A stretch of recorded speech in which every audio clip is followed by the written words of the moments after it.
komunikasi untuk membangun suasana kelas yang kondusif. Di sini saya mencatat bahwa guru melakukan komunikasi positif untuk membangun komunikasi,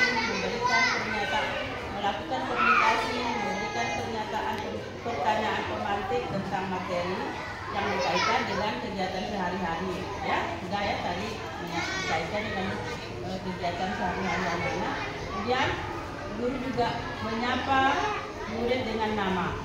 Guru memberikan pujian kepada siswa yang berperilaku baik dan memotivasi siswa. Nah, ini sudah sangat bagus, ya.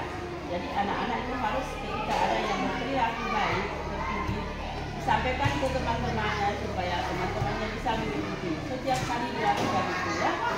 Nah, kemudian memanggil anak-anak, menyebut nama anak-anak itu sangat memberikan motivasi kepada mereka. Yang kedua, guru melakukan strategi pengelompokan untuk mengaktifkan keterlibatan peserta didik. Nah, di sini saya mencatat, guru membentuk kelompok untuk mengaktifkan keterlibatan peserta didik sesuai dengan gaya belajar. Sesuai dengan gaya belajar siswa dan tingkat kelancaran.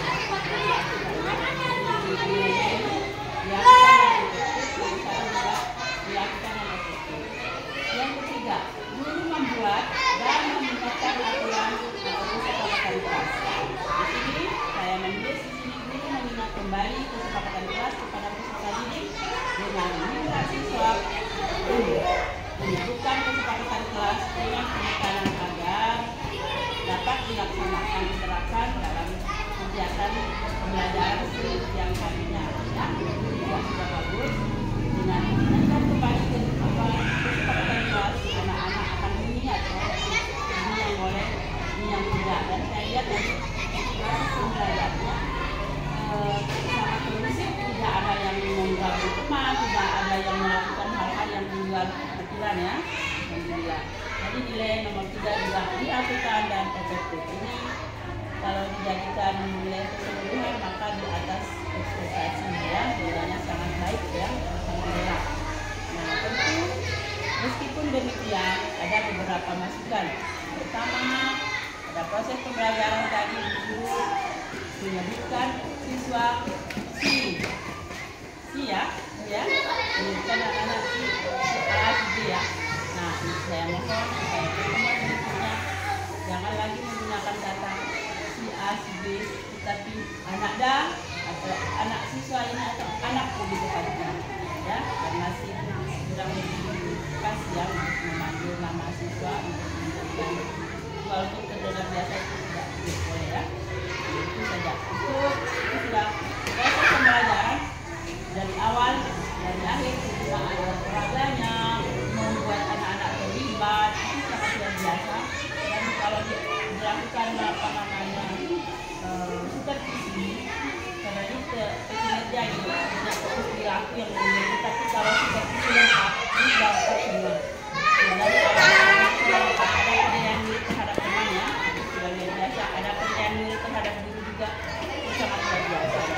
Jadi iman namanya setiap kegiatan sebaik apapun tentu ada rekomendasi. Itu kita selalu ingin yang lebih baik dan terbaik. Tidak ada yang terbaik sekali, tidak ada seperti itu. Tetap kita perlu meningkatkan lagi. Kalau secara nilai sangat luar biasa di atas ekspektasi, dan tentu nanti nilai Juliana di dalam pengelolaan kinerja di atas ekspektasi.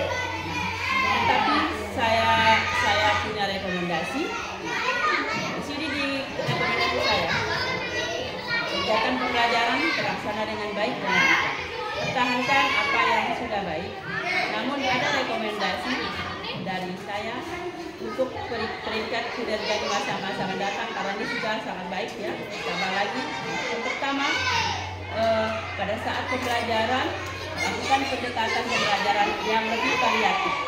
Maksudnya begini, lakukan pembelajaran berbasis proyek. Dan ini sudah hebat ini. Nah, untuk kedepannya lakukan pembelajaran berbasis proyek.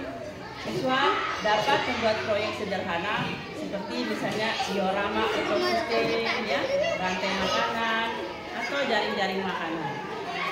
Akan sangat keren ini, luar biasa ini. Jadi bisa menjadi praktek baik di tahapan-tahapan yang disusun itu menjadi praktek baik yang bisa diunggah ke dalam kita lihat di dalam PMN ya. Kemudian simulasi, melakukan simulasi rantai makanan atau jaring-jaring makanan dengan menggunakan siswa sebagai komponen ekosistem.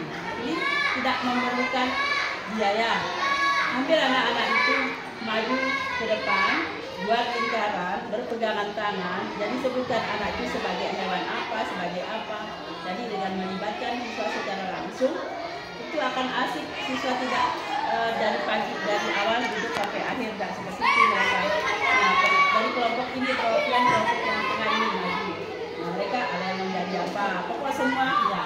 Boleh juga diajak di kelompok ini satu, di kelompok ini satu. Nanti mereka ada yang menjadi apa seperti ini.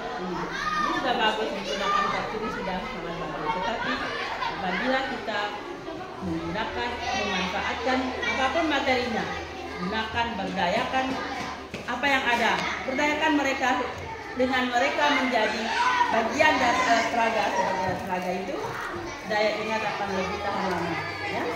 Itu harapan saya, apapun pelajarannya ya. Kemudian untuk studi kasus, analisis kasus-kasus nyata. Sekarang kan sudah banyak terjadi gangguan ekosistem di mana-mana. Boleh cari menggunakan apa namanya kelompok, dan kita punya kelompok. Harus ada kelompok di semua kelompok. Jadi analisis kasus-kasus nyata tentang gangguan pada ekosistem dan dampaknya terhadap rantai makanan. Kan banyak sekarang ini, misalnya orang bangun rumah di lokasi terbaru dari persawahan misalnya, maka rantai makanan yang ada di sawah kan punah.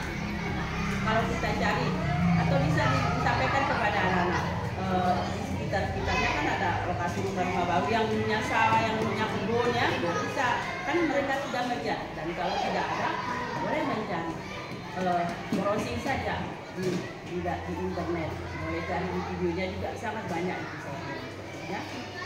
Itu ya, jadi itu pembelajaran luar biasa ya. Nah, permainan edukatif. Nah, permainan edukatif ini menggunakan permainan seperti flashcard. Tadi sudah digunakan ya. Nah, boleh juga menggunakan quiz online atau papan permainan untuk menguji pemahaman siswa. Jadi tidak serta-merta duduk saja, nanti akan maju mereka. Mengurut kembali, diajak lagi tuh papan-papan itu dengan apa namanya semua sudah lengkap kemudian. Kompetensi ada, pasti kemauannya ada. Hanya tugas saya sebagai pemimpin agar Ribuan ini semakin berkilau ya. Jadi saya tidak mau berhenti sampai di sini. Cukup sudah bagus, saya tidak seperti itu. Apa yang sudah bagus dipertahankan, ya. Apa yang masih kurang diperbaiki, dan mengapa tidak kita melakukan ketika kita bisa dan mampu, ya. Dan untuk ke depan Ribuan boleh mengikuti. Saya berharap Ribuan itu ada bisa mengikuti lomba-lomba berdedikasi seperti tahun-tahun sebelumnya. Kenapa? Ada di situ saya bisa melihat. Oleh karena itu setiap kegiatan Ribuan jangan hanya diobservasi. Setiap kegiatan pembelajaran, sama yang berbasis proyek tadi, semua langkah-langkahnya didokumentasi, foto, dibuka. Anak-anak senang belajar, anak-anak berani. Kemudian hasil ya ini muara dari setiap kegiatan pembelajaran hari ini. Tetap belajar, mempertahankan, dan jangan berbagi ya. Mohon tetap dibantu kalau mau belajar ya. Nilainya sudah saya kumpulkan. Silakan ibu tindak lanjuti apa yang sudah nilai ya, supaya kita bisa lebih penggunaan tindakan ya.